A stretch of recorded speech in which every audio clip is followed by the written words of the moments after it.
Bismillahir Rahmanir Rahim. Continuing on with those women haram for marriage for a limited period of time. We are on number 8, and it is that a free Muslim man is not allowed to marry a servant Muslim girl until she becomes free. As for a servant Muslim male, then he can marry a servant Muslim female. However, the Quran does give conditions under which this is permissible. So a free Muslim man is allowed to marry a servant Muslim girl under certain conditions. Allah Jalla wa Ala says, وَمَنْ لَمْ يَسْتَطِعْ مِنْكُمْ طَوْلًا أَنْ يَنْكِحَ الْمُحْصَنَاتِ الْمُؤْمِنَاتِ فَمِمَّا مَلَكَتْ أَيْمَانُكُمْ مِنْ فَتَيَاتِكُمُ الْمُؤْمِنَاتِ ذَلِكَ لِمَنْ خَشِيَ الْعَنَةَ مِنْكُمْ. And whoever is unable to afford marriage to a free Muslim woman, then you can marry what your right hands possess from the believing women. This is for the one who will find it difficult to remain single.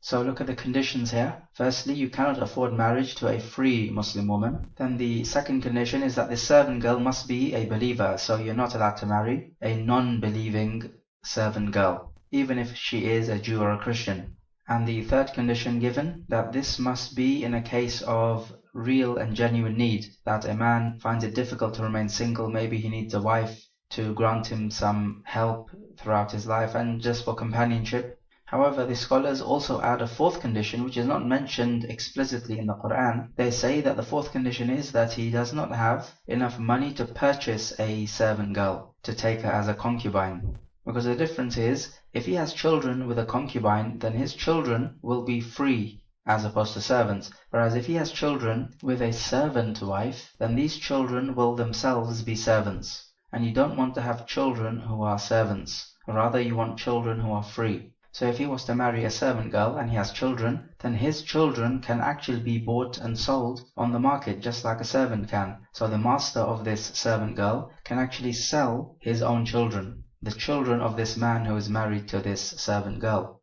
And clearly this will be a humiliation for this man. Therefore we say you are not allowed to marry a Muslim servant girl, because she is owned by her master and her children are therefore also owned by her master. Whereas if you bought this servant girl and took her as a concubine, then the children will be free people because you are free.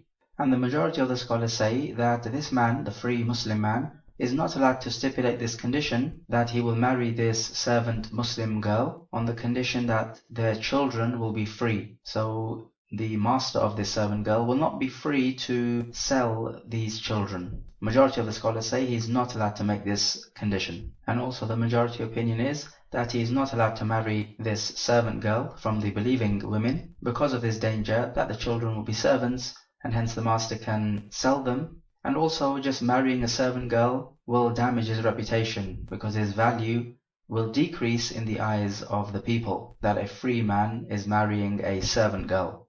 And then number 9, that a servant male is not allowed to marry his female master. Of course, if this servant becomes a free person, then he is allowed to marry the same woman. The evidence for this is the ijma' of the scholars, and also we can reason it out. The female master of this servant, she is in authority. But when a man marries a woman, the man is in authority by virtue of the marriage contract. It is well known that the husband has authority over his wife. So in this case now we have something of a contradiction. On the one hand, this woman has authority over this man, but on the other hand, the man has now authority over this woman. And because of this contradiction, we are not allowed to enter into this scenario. In a marriage contract, one person has authority and that's the husband alone. The woman does not have authority over the husband. And so we say if these two do want to get married, then the woman is going to have to free this servant. What if the servant asks the Sayyidah, the master,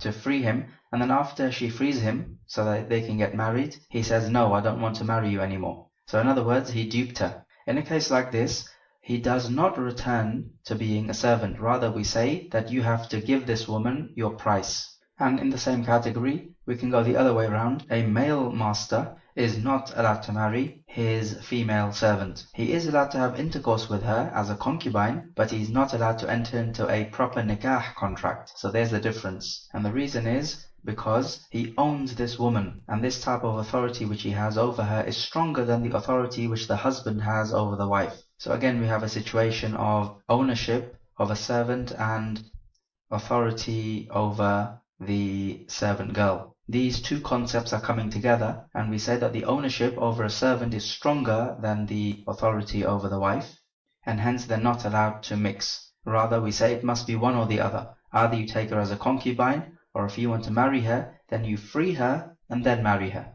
And the Prophet ﷺ freed Safiya, and he made the mahar as her freedom. So basically the point is, you cannot combine between a servant-master relationship and a husband-wife relationship. And also the other difference, as mentioned before, if they have children with her being his concubine, then children will be free people. But if he has children with her as his wife, then the children will be servants, just as the woman is a servant.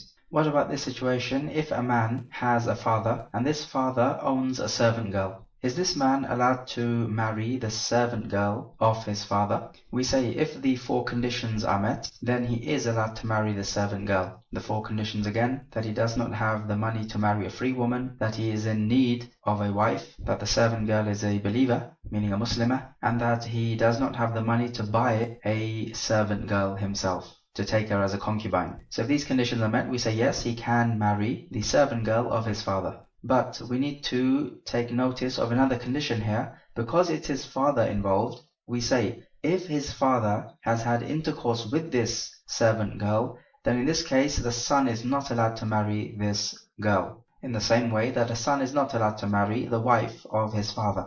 But if the father has not had intercourse with this servant girl, then the son is allowed to marry this servant girl. So take note of this extra condition involved here. And the point is that you are not allowed to have intercourse with a woman your father has had intercourse with, in a valid marriage contract or as a concubine. However, contrast this situation with the second one. A man has a son. His son owns a servant girl. He has not had intercourse with the servant girl. Is this man allowed to marry the servant girl? The answer here is no. And the reason is because a father is allowed to take possession of the property of his son.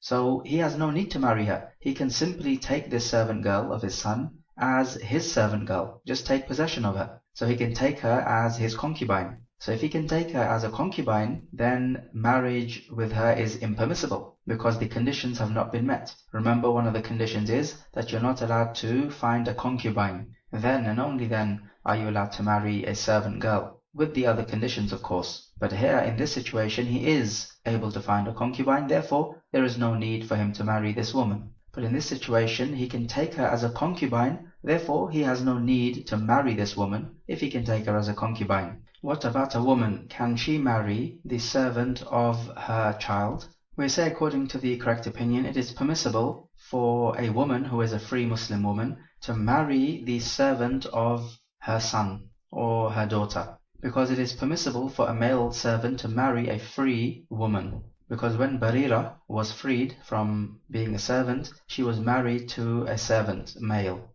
and then she was given the choice whether to remain married to him or to leave him. So the point is that a free woman can be married to a male servant. Some other scholars have said that this is impermissible, but this opinion is da'if, because there is no authentic evidence to tell us that this marriage is invalid. However, what happens if the mother marries the servant of her son and then her son dies? So then the mother inherits the wealth left behind by her son, and from the wealth is this servant. So what this means now is that this woman is married to this man and she owns him because she inherited him from her son. So now, do we not have a case where this woman is married to this man but also owns him as a servant? And hence, would this not invalidate the nikah contract? Remember, we said that these two relationships cannot combine, a marriage relationship and a servant-master relationship. So the famous opinion on this issue is that this invalidates the marriage contract. And a similar situation would be that if a man was to marry a servant girl with the necessary conditions being applied, and this servant girl is owned by another man, and then this man who has married this servant girl, he becomes rich and he purchases this servant girl from her owner. So now again we have a situation where the two relationships are combined, a marriage relationship and a servant-master relationship. So what this means is that the servant-master relationship is stronger than the marriage relationship, so this invalidates the marriage relationship. And so the man now owns this woman as a concubine, not as a wife. Take note here that in a situation like this, if the owner of the servant girl makes a stipulation that if this servant girl is pregnant, then the child will be his, meaning it will belong to the original owner of the servant girl. If he makes this stipulation, then when the second man, who is married to the servant girl, bought this girl, he now has to wait until this girl menstruates a menstrual cycle to ensure that she is not pregnant. Then when it is ascertained that she is not pregnant, then he is allowed to have intercourse with her as a concubine. If the original master did not make this condition, then the servant girl does not have to wait for one menstrual cycle, and rather we say that the man who bought this girl is allowed to have intercourse with her without waiting this menstrual cycle. What about this situation? A woman marries a servant male. And so this husband, who is the male servant, mistreats this woman. Now the son of this woman sees this mistreatment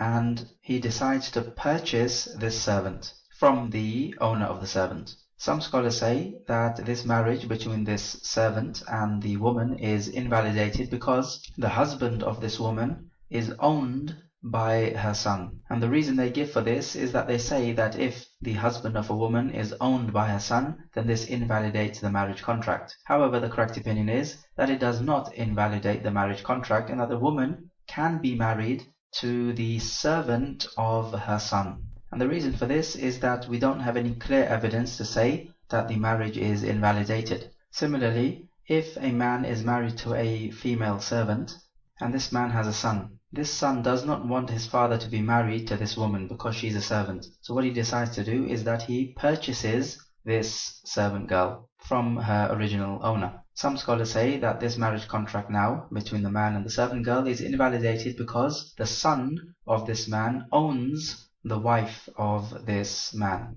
who is the father, of course. But again, there's no evidence for this, and we say that the marriage contract is not invalidated. So if the child of a person owns the spouse of that person, then the marriage is not invalidated.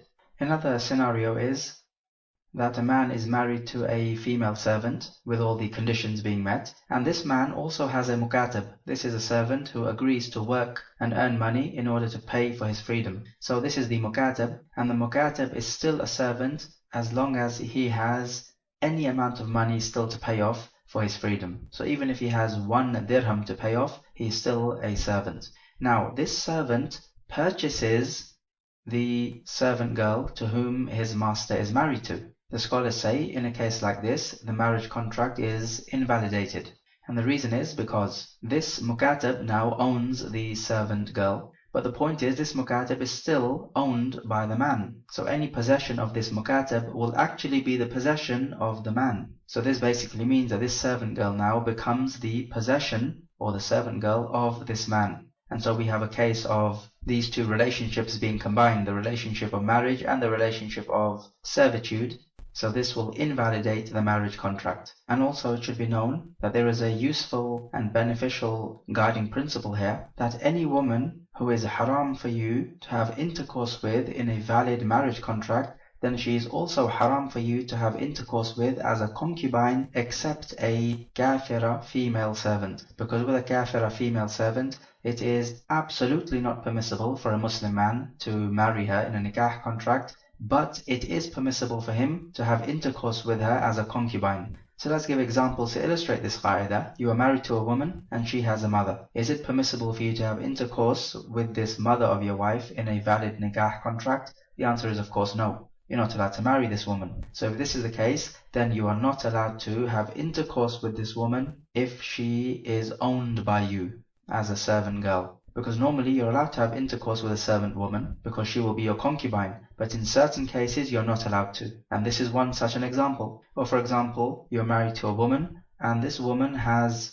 a sister who is a servant, and you purchase this sister of hers. So she becomes your servant girl. Are you allowed to have intercourse with this girl? The answer is no, because you are not allowed to have intercourse with her in a nikah contract, because remember, you're not allowed to combine between two sisters. Therefore we say you're not allowed to have intercourse with her as your concubine. So if you're not allowed to have intercourse with a woman in a nikah contract, you're not allowed to have intercourse with her in a servitude contract, except for a female kafira, as we have said. Whether this kafira servant is a Jew, Christian, atheist, agnostic, or whatever her religion is or worldview, you are not allowed to marry a servant girl from the kuffar in the absolute sense, but you are allowed to take them as concubines. What about this example? A man purchases a servant girl who is in the state of ihram performing the Hajj or the Umrah. Is he allowed to have intercourse with her as a concubine? The answer is no, because when she is in the state of ihram,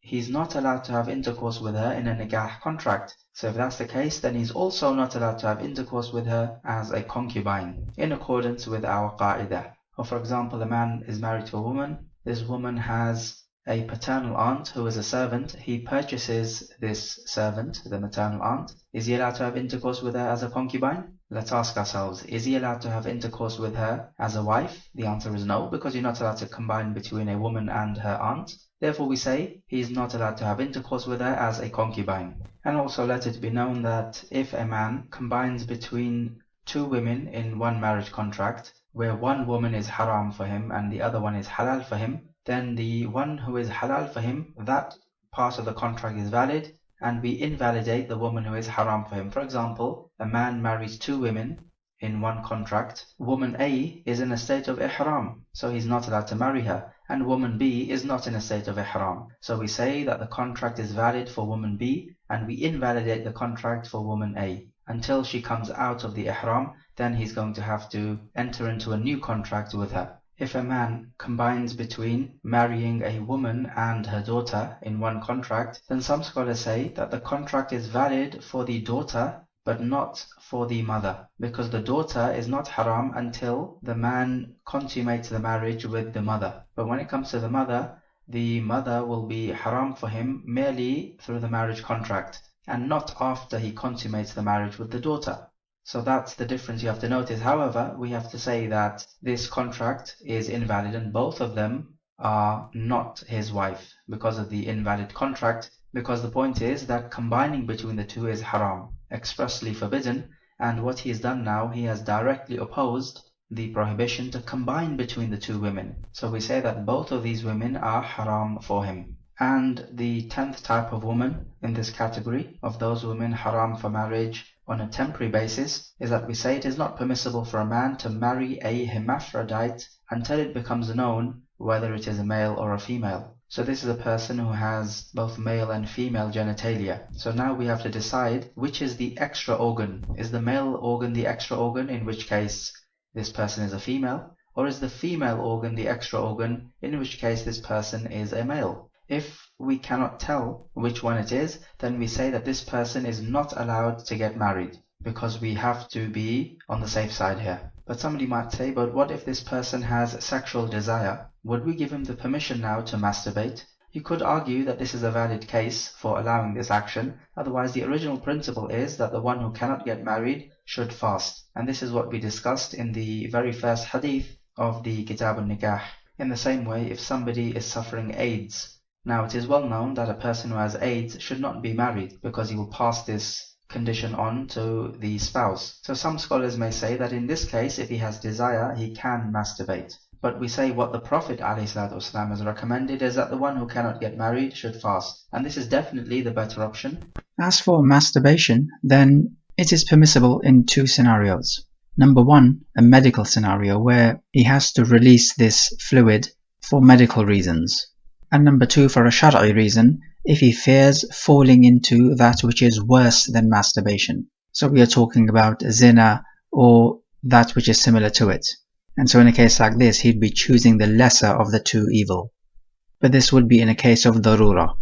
Other than that, it is impermissible. So let us just recap this second category. These are the women who are forbidden for marriage on a temporary basis. We said number one, the sister of his wife who is in the iddah period, because you're not allowed to combine between two sisters. And we said it makes no difference whether the iddah period is the first, second or the third one. Number 2, any woman who is herself in an iddah period through a previous divorce or death of her husband. And number 3, the mustabri'ah, the one who has to wait to see that she is not pregnant, and this is one menstrual cycle. And number 4, the zaniya, the fornicating woman, until she repents. Number 5, the woman who has been divorced for the 3rd time, so this husband is not allowed to marry her until she consummates marriage with another man. And number 6, the woman in a state of ihram. Number 7, a kafir man marrying a Muslim woman, and likewise a Muslim man marrying a kafir woman, except a free Jew or a Christian woman who is also chaste.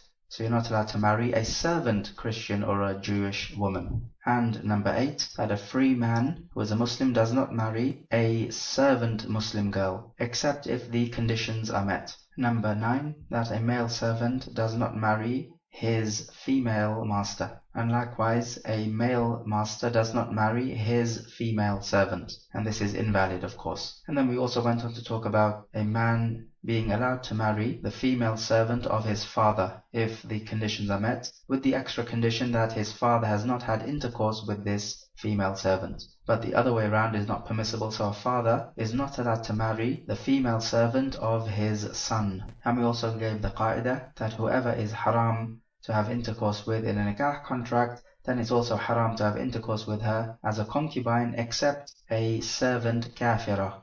And number 10, the hermaphrodite is not allowed to be married until we know whether the person is a male or a female. So that section deals with the type of women who are haram to marry.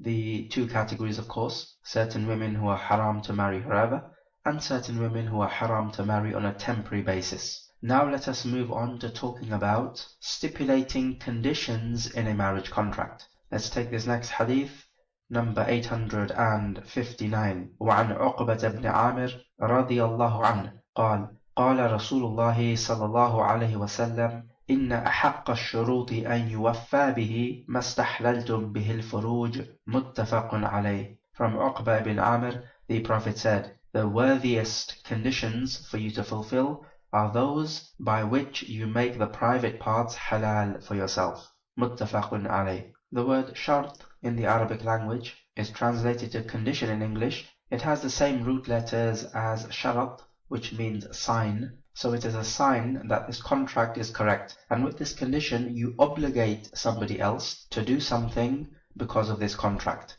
And the Prophet ﷺ said, Al-Muslimuna ala shurutihim, that the Muslims are bound by their stipulations. But you'll remember before we spoke about the conditions for the marriage contract to be correct. But now we are talking about when one of the 2 parties, either the bride or the bridegroom, makes conditions against the other party.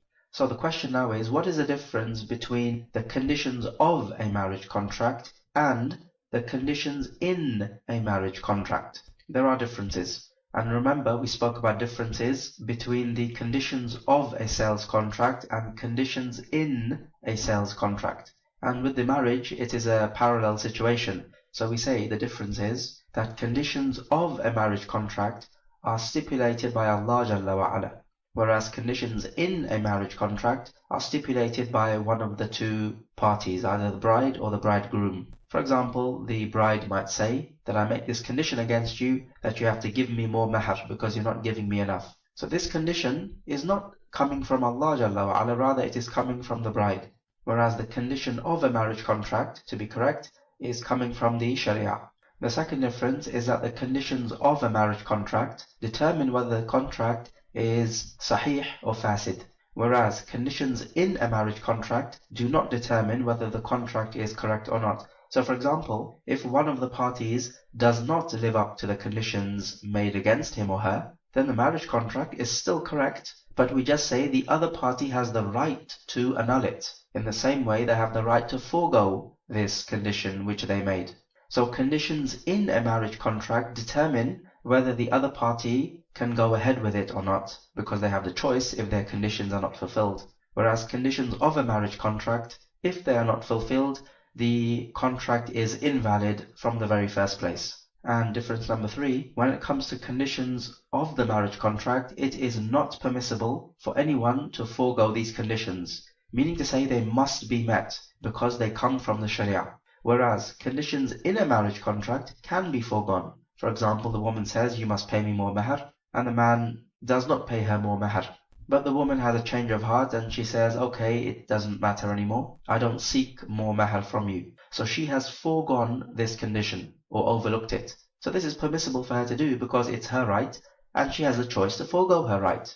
Whereas the same thing cannot be said about conditions of a marriage contract. The man and the woman cannot agree that they will not have a wali of the woman who gives her in marriage. This is not their right because this condition of a wali is stipulated by way of the Sharia, and hence nobody has the right to forego it. And another difference, the fourth difference, is that conditions of a marriage contract require evidence that this is in fact a condition of the marriage contract, whereas conditions in a marriage contract, which are stipulated by one of the two parties, they don't require evidence as to their validity. So if somebody says that such and such a condition is a condition for the nikah contract to be sahih, we ask him, where is the evidence? Whereas conditions in a marriage contract don't require evidence. So for example, if the woman says that I will marry you on the condition that you do not take me to another country, then nobody can come to this woman and say, where is the evidence that this condition is valid?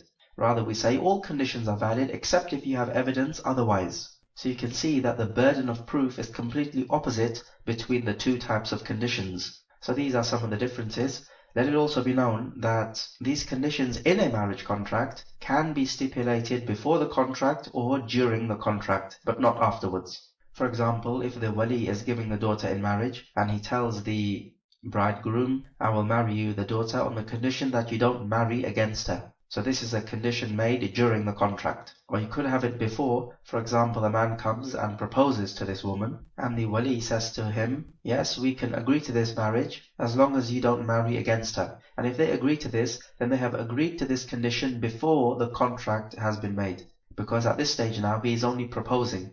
The actual contract is not being made, but the wali still stipulated this condition. So far, this is the same as a sales contract. Stipulations can be made before the contract and during the contract, except with a sales contract. You can even make a stipulation after the contract, but within the period where you have a choice to annul it. So if you're still with the seller in the same place, you have the choice to annul it. You can still make this condition against him. And if he doesn't agree, then you can annul the sales contract because you're still within the time period within which it is allowed for you to annul the contract. Or for example, if the seller gives you a time period of 1 week to decide whether to finalize the sale, so you have 1 week to test out the product, then within this 1 week you are allowed to make certain conditions even after the contract has been made, because the point is within this 1 week you are allowed to annul the contract because the contract has not yet become binding. However, with a marriage contract, you don't have a period of choice. So you don't have, let's say, 1 week or 2 days or however long they want to decide whether to go ahead with the marriage contract or not. Rather, we say when the marriage contract is finalized, it becomes binding and nobody can just annul it. So in a nikah contract, you don't have the khiyarul majlis, which we spoke about for the sales contract. And the reason for this is because a marriage contract does not happen as often as a sales contract. With a sales contract, you may be performing it every day, and you are likely to get into a mistake or make the wrong choice. Whereas with a marriage contract, much thought and seeking of advice goes into it, and it does not happen every day. So this is something which you will take much care and thought before you make the decision. And so this is one of the reasons why you don't have a khiyarul majlis in a nikah contract. And we say all conditions made in a contract, a nikah or sales contract are valid unless you have evidence otherwise. Allah Jalla wa Ala says, Ya ayyuha alladhina amanu awfu bil uqud. O you who believe, fulfill your contracts. And the contract cannot be fulfilled until you fulfill the conditions of the contract. So it means that fulfilling these conditions is wajib upon you, if you agree to it, of course. Likewise, Allah saying, وَأَوْفُوا بِالْعَهْدِ إِنَّ الْعَهْدَ كَانَ مَسْئُولًا. And fulfill your contracts, because your contracts and agreements will be questioned. Meaning on Yawm al-Qiyamah you'll be questioned, did you fulfill your contracts? Likewise, the hadith, كُلُّ شَرْطٍ لَيْسَ فِي كِتَابِ اللَّهِ فَهُوَ بَاطِلٌ وَإِنْ كَانَ مِئَةَ شَرْطٍ. Every condition contradictory to the Sharia is null and void, even if they were 100 conditions, or even if this condition was repeated 100 times. So this means that any condition which is not contradictory to the Sharia, then it is not batil, meaning to say it is valid. So all conditions made are valid unless you have evidence otherwise. And so this hadith tells us that the most worthy condition for you to fulfill are those with which you make the private parts halal, because there's nothing more valuable you can give away than your own body. Much more valuable than a trade contract in which you are giving away some part of your wealth. So if we take a look at the value of that which is being given away in this contract, then it becomes known to us the importance of fulfilling the condition with which you are taking this valuable item, which is a person's body. So if fulfilling a trade contract is wajib, then fulfilling a marriage contract is even more wajib. And this topic of conditions in a marriage contract is a vital topic. People who are planning on getting married should really pay attention to this, because many marital problems could be solved if people study this topic. If a woman stipulates that the husband will not marry against her, then this is vital, because if she does not stipulate this and the husband marries a second wife against her and then she complains, then this could lead to many arguments. So let's stop these arguments from day one. Or for example, the woman is working, and after the marriage, the man tells the woman that he does not want her to work because maybe he feels that it's an inappropriate environment. But the woman refuses, and they get into an argument which could lead to a divorce. Well, the point is this: why could they not resolve this issue from the very first day, by the woman stipulating that you will not prevent me from my work, or the man stipulating that you will not work in an anti-Islamic environment? These types of issues should be discussed on day one, before the contract is concluded. And the key thing about the conditions in a marriage contract is that they are of three types. Type number one, those conditions which are valid. Type number two, those conditions which are invalid, but it does not spoil the marriage contract itself. It's just that we pay no attention to these invalid conditions. And type number three are those conditions which are invalid and they invalidate the whole marriage contract. So let's first of all talk about the valid conditions in a marriage contract. And remember, we said the general rule that all conditions are valid unless you have evidence otherwise. And we said this is a major difference between conditions in a contract and conditions of a contract. So from examples of this category, the woman stipulates, or the wali of the woman stipulates, that this man will not marry against the woman. This is certainly a valid condition. And some people have said this is invalid because you cannot make haram what Allah had made halal. But the point is, you're not making haram anything. The right belongs to the man and he can forego this right. So if a man wants to marry a second wife, he does not have to marry this woman. He can marry somebody else. But the woman has every right to say that you will not marry against me, because the point is, as we have mentioned before, that a second wife is going to harm this woman. Or she may stipulate that he will not take a concubine. Again, a concubine is halal for the man, and it's his right, but he has a choice to forego this right if he wants to marry this woman. And the reason the woman is making this condition is because she has a genuine reason to do so, because a concubine or a second wife is going to harm her, because it's going to take the attention of her husband away from her. But what about this though? Is she allowed to make this condition that if the man is already married to another woman, the first wife, can she make the condition that I'll marry you on the condition that you divorce your first wife? The answer here is, even though we can understand why she wants to be the only wife, but in making this condition, she is causing harm to the first wife, and you're not allowed to cause harm to anyone else. So this condition we say is invalid, and its presence is like its absence, so the husband does not have to abide by it, because it's a condition which goes directly against the Sharia. The Prophet ﷺ said, لا تسأل المرأة طلاق أختها لتكفأ ما في إنائها, that a woman should never ask for a man to divorce her sister, meaning his first wife. The Prophet here calls these two women sisters, and the reason he goes on to say, in order to empty out what is in her vessel. Because the husband is a means of rizq for the first wife. Now, if he divorces her, then her means of rizq is now stopped, and this is clearly a harm upon her. This is the reason given in the hadith. Otherwise, there are other harms as well. She loses a lifetime companion. She loses the man with whom she wants to have children with.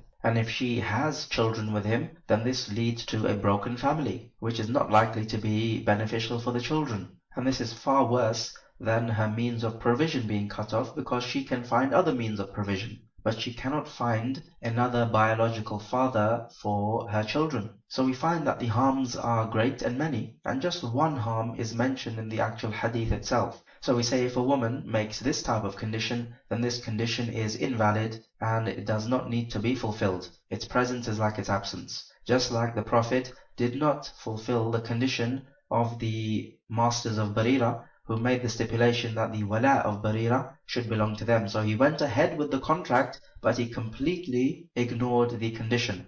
And he made this announcement that any condition contrary to the Sharia is batil. So its presence is like its absence. And we took this hadith, of course, before. And if somebody asks, what's the difference between this condition and her making the condition that he's not allowed to marry against her? Well, then the difference is clear for us to see. In the first condition, she's not causing harm to anybody. But in the second condition, she is causing harm to the first wife. Another valid condition would be that she stipulates that he's not going to take her out of her resident country. Or for example, she makes the condition that the mahar is going to be in a particular type of currency. Maybe she wants her mahar in a more valuable currency than the currency of the resident country. So this is valid because there's nothing to say that it's invalid. Or perhaps she stipulates that he should give her more mahar. We say this is valid, although it is not the sunnah, because the sunnah is, as we shall see in the chapter of the sadaq, which is the mahar, the sunnah is that the mahar should be something light and easy for the husband to afford.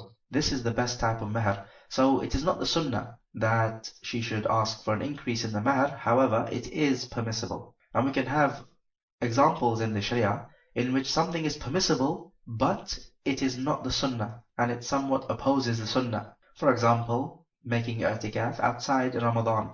It is permissible, you can do it, although it is not the sunnah. The sunnah is to do it in Ramadan. Likewise with reciting Surah Al-Ikhlas after every time you recite a surah in the salah. It is permissible, but not the sunnah, because the Prophet never did it, neither did he encourage this to be done. There is no upper limit to how much mahar can be demanded, but if the Muslim ruler makes an upper limit for the mahar that can be demanded, then we say that the Muslims should obey this ruler. What happens if the husband does not live up to these conditions? We say in a case like this, the marriage contract is still correct. It is not invalidated, but we give the woman the choice of whether to continue with the contract or not. Because it might be that the woman has a change of heart and she no longer demands this condition from the husband. So she can choose to go ahead with the marriage. On the other hand, she can choose to invalidate the marriage. So we say the choice is the woman's. However, this brings us on to a vital question. Is there a time limit within which she can choose to annul the marriage contract? So if the husband disobeys the condition, then how much time limit would we give the woman within which to annul the contract? Is it 1 day? Is it 1 year? Is it 5 years? So let's say after 5 years, she decides to annul the contract.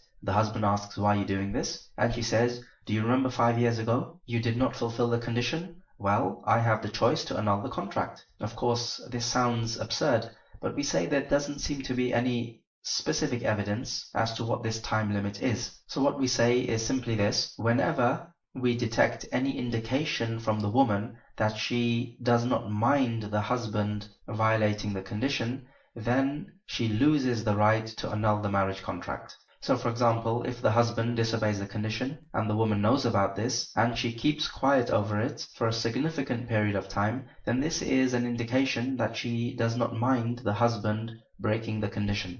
And so therefore, she no longer has the right to annul the marriage contract. Or for example, if she says, okay, he's broken the condition, let me think about it for 2 days. And after 2 days pass, we ask her, what's your decision?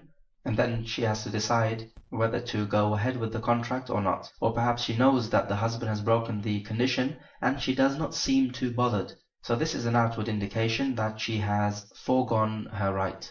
And we don't say that she immediately must make the decision to annul the contract, because it could be that she wants to think about it and she should be given this opportunity. So this deals with the first type of conditions, those which are valid. And if they are not fulfilled, then the other party has the right to annul the contract within a reasonable period of time. Let us take some review questions. So question number 1. What are 4 conditions for a free man to marry a servant girl? Question number 2. We mentioned a general rule linking having intercourse in a marriage contract with having intercourse with a servant girl. Recall this general rule. Question number 3. What are 4 differences between a condition of a contract and a condition in a contract? Question number 4. Recall the 3 types of conditions in a marriage contract.